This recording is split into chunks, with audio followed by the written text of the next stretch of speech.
Leite e glúten são realmente inflamatórios ou não são inflamatórios?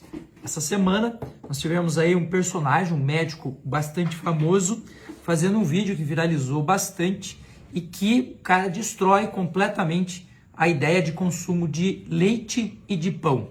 Aí o que aconteceu? Começaram a pipocar vídeo de todos os lados de pessoas trazendo o contrário disso, dizendo que ele estava completamente errado.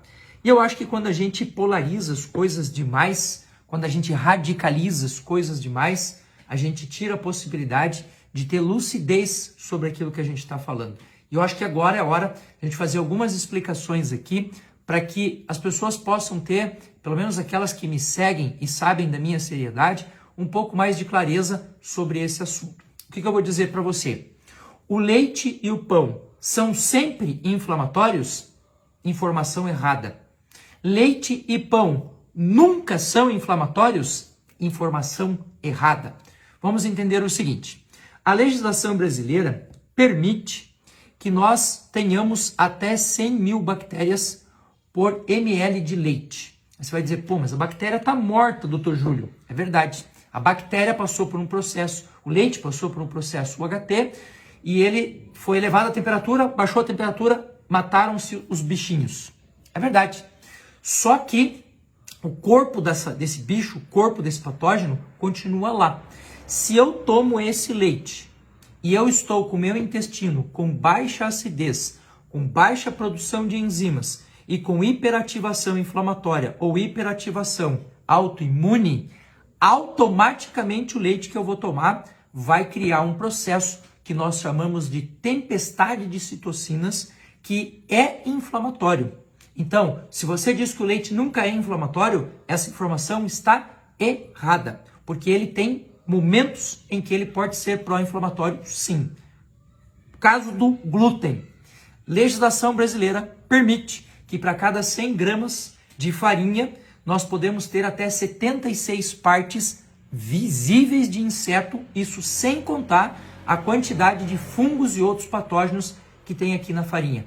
Pelo mesmo princípio do que eu acabei de explicar do leite, se você estiver com o seu intestino desregulado, se você estiver com hiperativação, o seu sistema imune, principalmente o sistema imune inato, estiver hiperativado e você não tiver contrarregulação do teu próprio sistema, comer pão também é pró-inflamatório. Você vai dizer, doutor Júlio, mas tanto a questão do fungo quanto a questão das bactérias, elas não têm nada a ver com o leite propriamente dito ou com a farinha propriamente dito. Tem sim, porque eles estão inseridos no contexto.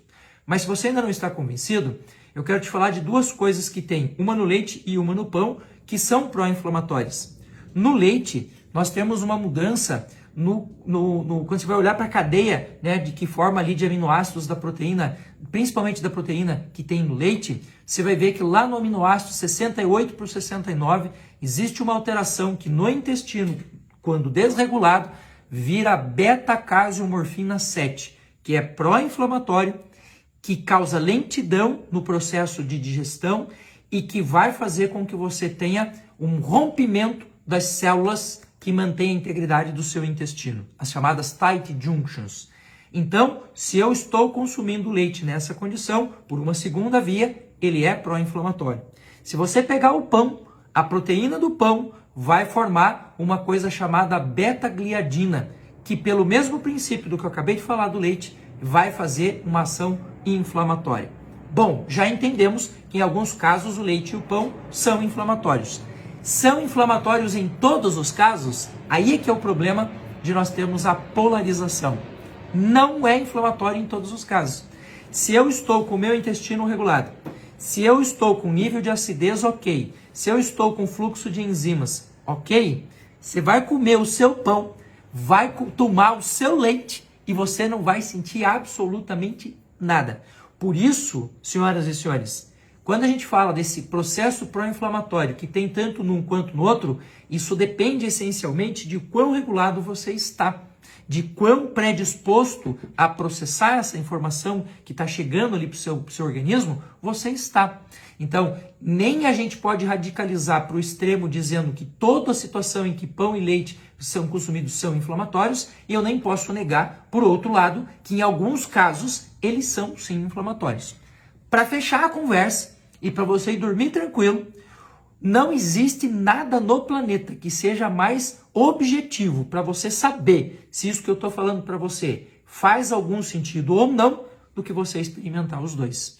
Se eu tomei o leite, senti que meu intestino frouxou, sentiu que produziu gases, sentiu que doeu, sentiu que ardeu, sentiu que deu azia, bicho, você não precisa nem de mim, nem de nutricionista famoso, nem de médico famoso, você não precisa de ninguém para dizer para você que o leite naquele momento não é indicado para você. E a mesma coisa com o pão.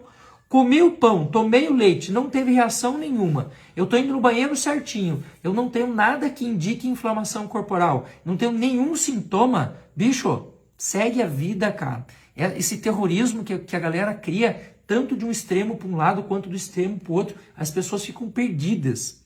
Profissionais queridos que estão vendo esse vídeo que eu estou fazendo aqui, as pessoas ficam perdidas quando vocês polarizam as coisas. Expliquem para as pessoas que são casos e casos, as pessoas não são iguais. Se eu pegar uma criança ou pegar um adulto, é diferente. Se eu pegar um idoso e colocar no jogo, é diferente. Então existem casos que sim, existem casos que não. A gente tem que avaliar sempre caso a caso. Eu espero que esse vídeo que eu tenha feito aqui para vocês, apesar de longo e às vezes parecendo um pouco mais técnico, ele tenha jogado um pouco de luz, ele tenha jogado um pouco de compreensão na sua cabeça e tenha acalmado um pouco o seu organismo, a sua mente, para que você entenda o que é ou não é certo para você. Beleza pura, Dr. Júlio na área, sempre contribuindo. Beijo gigante, fui, tchau.